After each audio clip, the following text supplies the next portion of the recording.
And if the name sounds familiar, it may be because of one of their most recognizable products, Gore-Tex. That same material in your outdoor clothing that we say is guaranteed to keep you dry, we can take that same material and transform it into things like medical products, filters and venting for other industrial applications, and many other common uses. The material that is used in most of our products is called.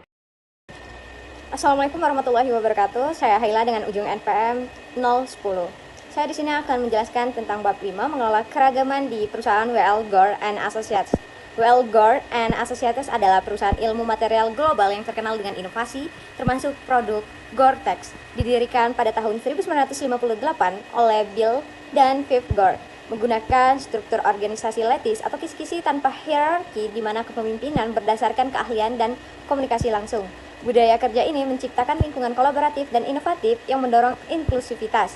Gore menerapkan restrukturisasi dengan prinsip Lean untuk meningkatkan efisiensi. Perubahan ini menimbulkan tantangan seperti adaptasi karyawan lama dan perubahan kompensasi. Gore berupaya menyeimbangkan inovasi budaya dengan tuntutan bisnis modern. Jenis-jenis keragaman yang ada di Gore, pertama ada usia. Karyawan lintas generasi bekerja sama dari karyawan baby boomers hingga Gen Z. 2. Gender, kesetaraan gender dalam rekrutmen dan kepemimpinan. 3. Ras dan etnis, kebijakan inklusivitas untuk tenaga kerja global. 4. Disabilitas, fasilitas dan kebijakan fleksibel bagi karyawan difabel. 5. Agama dan keyakinan, fleksibilitas untuk menyesuaikan jadwal kerja. 6. Pemikiran dan inovasi, struktur lattice mendorong kebebasan berekspresi. 7. Pengalaman dan pendidikan, karyawan dari berbagai disiplin ilmu saling berkolaborasi. Tantangan dalam mengelola keragaman terhadap struktur lattice. Adaptasi terhadap struktur lattice atau tanpa hierarki tradisional. 2. Kesenjangan representasi dalam kepemimpinan berbasis keahlian. 3. Perbedaan dalam gaya komunikasi dan ekspektasi kerja. 4. Perbedaan gaya kerja antar usia dan generasi. 5. Dominasi kepemimpinan oleh satu kelompok tertentu. 6. Karyawan kesulitan menyesuaikan diri dengan perubahan organisasi akibat restrukturisasi. 7. Risiko bias dalam memilih pemimpin karena struktur yang fleksibel. Inisiatif Gore dalam mengelola keragaman. Pertama, struktur lattice, mendorong komunikasi terbuka dan kepemimpinan berbasis keahlian. 2. Komitmen terhadap DEI atau Diversity, Equity, and Inclusion, lingkungan kerja yang menghargai semua individu. 3. Program pendampingan, mentor membantu pengembangan karir karyawan. 4. Pelatihan keberagaman, meningkatkan kesadaran dan keterampilan dalam bekerja secara inklusif. 5. Kelompok sumber daya karyawan, komunitas internal untuk mendukung keberagaman. Halo semuanya, sebelumnya perkenalkan nama saya Isya Marcella dengan ujung NPM 096. Di sini saya akan mempresentasikan bab 6, yaitu mengelola tanggung jawab sosial dan etika yang ada di W.L. Gore and Associates. Jadi yang pertama ada tanggung jawab sosial dan faktor-faktor yang mempengaruhi keputusan. Nah, di perusahaan ini sendiri, mereka ini ingin menunjukkan komitmen yang kuat nih terhadap tanggung jawab sosial melalui berbagai kebijakan dan praktiknya. Mereka ini memiliki standard of ethical conduct yang berfungsi sebagai panduan bagi karyawan dan mitra bisnis dalam menjalankan bisnis dengan integritas dan kepatuhan hukum. Nah, standar ini juga berlaku nih bagi agen, konsultan, distributor, dan pihak ketiga lainnya yang mewakili produk mereka di seluruh dunia. Nah, faktor-faktor yang mempengaruhi nih keputusan tanggung jawab yang ada di sosial yang ada di perusahaan ini ada budaya perusahaan. Nah, perusahaan ini menekankan kerja tim, kepemimpinan alami, kebebasan relatif, dan inisiatif individu yang mencerminkan esensi manajemen mandiri. Lalu yang kedua ada kepatuhan terhadap regulasi mereka secara aktif. Mereka ini mengelola bahan kimia dan material yang digunakan dalam manufaktur untuk memastikan keselamatan dan kesehatan karyawannya nih, serta dampak lingkungan yang minimal. Lalu ada juga manajemen hijau dan upaya W.L. Gore untuk menjadi lebih hijau nih. Mereka ini mengimplementasikan sistem manajemen lingkungan yang sesuai dengan ISO, standar internasional yang diakui untuk manajemen lingkungan. Prinsip-prinsip ISO seperti kebijakan lingkungan, lalu implementasi dan operasi, serta perbaikan berkelanjutan sepenuhnya itu terintegrasi dalam desain, manufaktur, dan penjualan yang ada di produk mereka. Selain itu, perusahaan ini juga memiliki kebijakan manajemen bahan kimia yang bertanggung jawab. Mereka menekankan pada sumber yang aman dan bertanggung jawab, penilaian, pengelolaan, penggunaan, dan pembuangan bahan kimia dan material yang digunakan dalam manufaktur. Lalu ada penyediaan tempat kerja yang sehat dan aman bagi karyawan dan praktik manufaktur yang bertanggung jawab untuk tetangga, pelanggan, dan lingkungan sekitarnya. Ada juga nih faktor-faktor yang mempengaruhi perilaku etis dan tidak etis di W.L. Gore. Ada faktor-faktor yang mempengaruhi ada yang namanya budaya organisasi. Nah, struktur organisasi yang unik tanpa manajer formal memungkinkan karyawan nih untuk mengambil peran kepemimpinan sesuai dengan keahlian mereka yang dapat meningkatkan akuntabilitas dan juga perilaku etis. Nah, lalu yang kedua ada kebijakan nih dan prosedur yang ada di WL Gore. Mereka ini menerapkan sistem manajemen lingkungan dan keselamatan kerja yang terverifikasi secara eksternal untuk memastikan kepatuhan terhadap standar etika dan lingkungan. Ada juga yang namanya kepemimpinan. Kepemimpinan yang alami dan manajemen mandiri dapat mempengaruhi perilaku etis dengan memberikan contoh dan mendorong akuntabilitas individu. Nah, ada juga peran manajemen yang ada di WL Gore ini untuk mendorong perilaku etis. Ada namanya penerapan standar etika, menyediakan panduan dan sumber daya bagi karyawan untuk memahami dan menerapkan standar etika dalam pekerjaan sehari-hari mereka. Ada juga namanya pengembangan budaya. Perusahaan ini menciptakan lingkungan yang mendukung kerja tim, kepemimpinan alami, dan inisiatif individu yang semuanya berkontribusi pada perilaku etis. Ada juga pelatihan dan pendidikan, memberikan pelatihan yang relevan untuk memastikan karyawan memahami kebijakan perusahaan dan pentingnya perilaku etis dalam bisnis. Nah, perusahaan ini juga mendorong nih eksperimen cepat dan pembelajaran berkelanjutan sebagai bagian dari budaya inovasi mereka. Sekian, terima kasih. Assalamualaikum warahmatullahi wabarakatuh. Di sini saya akan menjelaskan bab 7, yaitu mengelola perubahan dan inovasi di WL Gore Asosiasi. Yang pertama yaitu proses perubahan. Ada 5 cara untuk melakukan proses perubahan di WL Gore, yaitu yang pertama, struktur organisasi datar. WL Gore mengadopsi struktur organisasi yang datar di mana tidak ada rantai perintah yang kaku. Yang kedua yaitu pemberdayaan karyawan. Karyawan di WL Gore diberi kebebasan untuk memilih proyek yang ingin mereka kerjakan yang mendorong inovasi dan kreativitas mereka. Yang ketiga yaitu kepemimpinan berbasis tim. Pemimpin di WL Gore muncul secara alami berdasarkan kebutuhan proyek, bukan ditunjuk secara formal. Yang keempat yaitu komunikasi terbuka. Komunikasi yang jelas dan terbuka merupakan bagian integral dari proses perubahan di WL Gore. Karyawan didorong untuk berbagi ide dan umpan balik secara langsung. Yang kelima yaitu fokus pada inovasi. Perusahaan ini mendorong inovasi sebagai bagian dari budaya kerja mereka dengan memberikan ruang bagi karyawan untuk bereksperimen. Selanjutnya yaitu jenis-jenis perubahan organisasi WL Gore Asosiasi. Yang pertama yaitu perubahan struktural. Perusahaan mengadopsi organic organization struktur, yaitu struktur yang datar tanpa hierarki tradisional. Yang kedua, perubahan budaya dan orang-orang. WL Gore menekankan pada pengembangan nilai-nilai kolaborasi, inovasi, dan pemberdayaan karyawan. Yang ketiga, perubahan teknologi. Perusahaan terus berinovasi dalam proses produksi untuk meningkatkan efisiensi, menciptakan produk-produk baru yang relevan dengan kebutuhan pasar. Yang keempat yaitu perubahan produk. WL Gore secara konsisten menciptakan produk-produk inovatif seperti Gore-Tex melalui riset pasar dan pengembangan teknologi, memastikan relevansi mereka di pasar global. Selanjutnya yaitu mengelola penolakan terhadap perubahan. Yang pertama, edukasi dan komunikasi. Gore menekankan pentingnya komunikasi yang efektif untuk menjelaskan alasan dibalik perubahan. Dengan memberikan informasi yang jelas dan transparan, karyawan dapat memahami tujuan dan manfaat perubahan. Yang kedua yaitu partisipasi karyawan.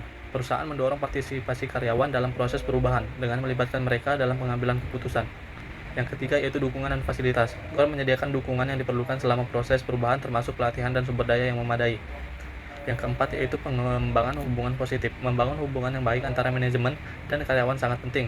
Ketika karyawan merasa dihargai dan percaya pada manajer mereka lebih bersedia untuk menerima perubahan. Yang kelima yaitu penghargaan atas inovasi. Gore menghargai inovasi dan keberanian mengambil risiko di antara karyawan dengan memberikan penghargaan kepada karyawan atau tim yang berhasil berinovasi. Yang keenam yaitu penerapan perubahan secara bertahap. Perubahan diterapkan secara bertahap untuk memungkinkan karyawan menyesuaikan diri dengan perubahan baru tanpa merasa terbebani. Next yaitu isu-isu kontemporer dalam mengelola perubahan. Yang pertama, transparansi dan keterlibatan karyawan. Meskipun WL Gore menerapkan open book management, tantangan terkait transparansi informasi tetap ada. Karyawan mungkin merasa cemas tentang kerahasiaan data keuangan dan bagaimana informasi tersebut akan digunakan. Yang kedua yaitu perubahan budaya organisasi. Mengubah budaya organisasi untuk lebih terbuka dan kolaboratif memerlukan waktu dan usaha yang signifikan. Yang ketiga yaitu adaptasi terhadap teknologi baru. Dengan kemajuan teknologi yang cepat, WL Gore harus terus berinovasi dan mengadopsi teknologi baru untuk tetap kompetitif. Yang keempat yaitu menjaga keseimbangan antara inovasi dan risiko. Mendorong inovasi seringkali melibatkan risiko, dan WL Gore perlu menemukan cara untuk mendorong kreativitas tanpa mengabaikan risiko yang timbul. Yang kelima yaitu pengelolaan sumber daya manusia. Dalam menghadapi perubahan, penting bagi WL Gore untuk menjaga kepuasan dan retensi karyawan. Tingkat turnover yang tinggi dapat mengganggu proses perubahan. Yang terakhir yaitu merangsang inovasi. Yang pertama, kreativitas versus inovasi pada WL Gore Asosiasi. Kreativitas di WL Gore adalah proses menghasilkan ide-ide baru melalui kolaborasi bebas antar karyawan. Inovasi di sisi lain adalah implementasi dari ide-ide kreatif tersebut ke dalam produk atau proses nyata seperti pengembangan Gore-Tex. Kedua yaitu variabel struktur WL Gore Asosiasi. Struktur organisasi datar, tidak ada hierarki formal sehingga memungkinkan komunikasi langsung antar karyawan. Tim berbasis proyek, karyawan bekerja dalam tim kecil yang fleksibel dan berorientasi pada tujuan tertentu. Kepemimpinan alami, pemimpin muncul berdasarkan kebutuhan proyek, bukan penunjukan formal. Terakhir itu kolaborasi bebas, karyawan memiliki kebebasan untuk memilih proyek yang sesuai dengan minat dan keahlian mereka. Ketiga yaitu inovasi dan berpikir desain pada WL Gore Asosiasi. WL Gore menerapkan prinsip design thinking untuk mendorong inovasi dengan fokus pada kebutuhan pengguna akhir, user centric. Perusahaan juga menggunakan pendekatan eksperimental untuk menciptakan produk baru seperti Gore-Tex dengan menggabungkan teknologi canggih dan riset pasar. Sekian presentasi dari saya, selanjutnya akan dilanjutkan oleh teman saya. Perkenalkan, nama saya Indah Dwi Safitri dengan NPM 2411031045. Di sini saya akan menjelaskan mengenai merencanakan aktivitas kerja WL Gore and Associative. Struktur organisasi Gore tidak memiliki hierarki manajerial tradisional, sehingga setiap individu bebas berkontribusi sesuai dengan keahliannya. Keputusan diambil melalui konsultasi dan konsensus, memastikan kolaborasi yang kuat. Alih-alih manajemen formal, Gore menerapkan sistem sponsorship, di mana karyawan senior membimbing junior berdasarkan kepercayaan dan pengalaman. Kepemimpinan muncul secara alami, bukan melalui penunjukan resmi. Individu yang memiliki pengaruh dan kepercayaan dari rekan kerja akan diakui sebagai pemimpin. Sistem ini menciptakan organisasi yang fleksibel, inovatif, dan adaptif, memungkinkan karyawan bekerja lebih mandiri dan efektif.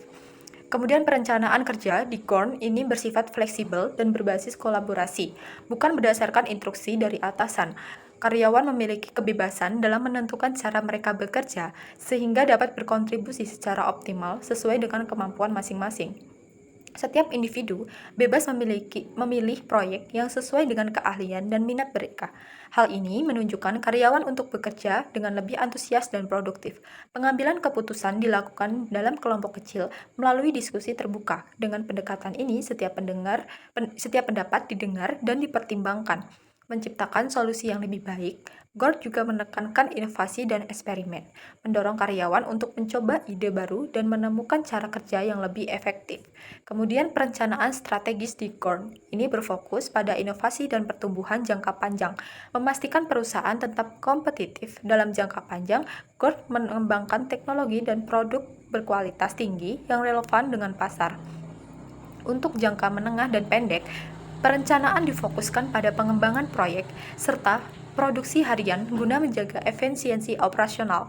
Pendekatan yang fleksibel dan adaptif memungkinkan Gore menyesuaikan strategi berdasarkan dinamika tim dan kebutuhan inovasi, sehingga perusahaan dapat terus berkembang dalam lingkungan yang berubah dengan cepat. Kemudian di Gore, itu perencanaan tidak dikendalikan oleh manajer formal, melainkan dilakukan dengan kolektif oleh seluruh tim. Setiap individu memiliki kebebasan untuk menentukan tugasnya sendiri tanpa adanya pembagian tugas secara langsung. Namun, mereka tetap bertanggung jawab penuh atas pekerjaan yang mereka pilih dan jalankan. Keputusan dalam perencanaan dibuat sesuai dengan diskusi tim, di mana setiap anggota memiliki kesempatan untuk berpendapat dan memberikan masukan. Pendekatan ini memastikan bahwa keputusan yang diambil mencerminkan keputusan serta potensi terbaik dari seluruh tim. Kemudian, sistem ini menciptakan lingkungan kerja yang kolaboratif, fleksibel, dan inovatif. Perencanaan dan kinerja di Gore ini berfokus pada inovasi dan kinerja mandiri, memungkinkan karyawan mengembangkan ide tanpa batasan hierarki. Kemudian, sponsorship ini membantu karyawan baru beradaptasi dengan lingkungan kerja, budaya mendukung dan eksperimen dan fleksibilitas meningkatkan efisiensi serta produktivitas, menciptakan lingkungan yang dinamis dan terus berkembang. Baik, perkenalkan nama saya Ahmad Ridho Arnodi dengan ujung NPM 048. Di sini saya akan menjelaskan tentang penetapan tujuan dan mengembangkan rencana di perusahaan WL Gore Associates. WL Gore Associates menggunakan struktur organisasi datar atau lattice organization tanpa rantai komando formal. Tujuan ditetapkan ini yang pertama itu kepemimpinan itu berdasarkan atau berbasis pengaruh. Jadi tidak ada jabatan formal dan kepemimpinan ini muncul dari kredibilitas dan keahlian. Lalu ada kolaborasi dan kepercayaan, itu keputusan dibuat bersama melalui diskusi terbuka. Lalu ada fokus pada inovasi, itu tujuan harus mendorong eksperimen dan solusi kreatif. Terakhir ada kemandirian dan tanggung jawab, itu individu bebas untuk menetapkan tujuan yang selaras dengan tim dan organisasi. Yang kedua, saya akan bahas tentang langkah-langkah penetapan tujuan dalam organisasi WL, Gore, and Associate. Langkah pertama yaitu identifikasi nilai dan visi bersama, yaitu associate harus memahami arah strategi perusahaan. Yang kedua, diskusi dan validasi tujuan. Tujuan ini harus dibahas dalam kelompok kecil melalui feedback, jadi harus ada umpan balik, lalu kesepakatan bersama untuk memastikan tujuan sejalan dengan strategi perusahaan. Lalu ada eksperimen dan fleksibilitas. Tujuan itu harus dapat berubah sesuai dengan dinamika pasar dan realita yang ada. Lalu yang ketiga itu ada mengembangkan rencana. Maksudnya, yang pertama itu ada membentuk tim yang tepat. Itu harus dibentuk berdasarkan kompetensi dan minat. Lalu ada strategi implementasi. Ini tujuan dan strateginya itu harus dipecah menjadi langkah yang lebih kecil dan diuji dengan rapid prototype. Lalu ada pemantauan dan penyesuaian. Ini evaluasinya itu harus berkelanjutan melalui diskusi dan pre-review. Dan siapapun yang dapat memimpin berdasarkan pengaruh dan keahlian. Lalu yang keempat ada implementasi pengembangan Gore-Tex dalam perusahaan ini. Yang pertama yaitu membentuk tim lintas fungsi berdasarkan keahlian. Lalu ada eksperimen bebas tanpa tekanan birokrasi. Lalu menggunakan pendekatan fail fast and learn faster. Lalu yang terakhir ada memasukkan pelanggan yang digunakan dalam pengembangan produk. Baik. Lalu kita akan lanjut ke materi selanjutnya, yaitu masalah kontemporer dalam perencanaan. Yang pertama itu ada tantangan dalam perencanaan modern. Di perusahaan WL Gore, tantangan yang dihadapi yang pertama itu ada adaptasi perubahan pasar. Ini inovasi terus-terusan harus dilakukan untuk menghadapi tantangan ini. Yaitu yang kedua ada koordinasi sulit dalam struktur organisasi datar. Lalu yang ketiga ada tantangan retensi talenta di tengah persaingan tenaga kerja. Jadi persaingan tenaga kerja itu juga harus dengan baik dilakukan oleh WL Gore agar mendapatkan karyawan yang berkompeten dalam melakukan pekerjaan. Lalu yang keempat ada integrasi teknologi baru seperti AI dan otomatisasi. Jadi WL Gore ini harus beradaptasi dengan adanya AI sehingga perusahaan ini tidak terlambat dalam pengembangan atau kemajuan di bidang teknologi. Lalu yang kedua itu strategi manajer untuk perencanaan yang efektif. Yang pertama itu manajer harus mengadopsi metodologi Agile untuk pengambilan keputusan yang tepat.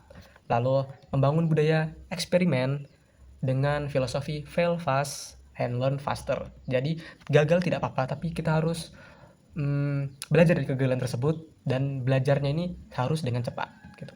Lalu memanfaatkan analitik data real time untuk memahami tren pasar. Jadi tren pasar itu harus sesuai dengan realitas yang ada. Yang ketiga yaitu mendorong kolaborasi lintas fungsi dan transparansi antar divisi. Agar transparansi antar divisi ini bisa membuat karyawan itu lebih bebas. Gitu. Yang ketiga ada pemindaian lingkungan oleh manajer. Pemindaian yang pertama itu menggunakan data dari riset pasar, laporan industri dan media sosial. Lalu yang kedua ada berinteraksi dengan pemangku kepentingan untuk wawasan dan tren terbaru. Jadi para stakeholder atau pemangku kepentingan ini tahu, kita ini tahu tentang kepentingan mereka ini apa, sehingga kita bisa memanfaatkan ini untuk menjadi lebih baik.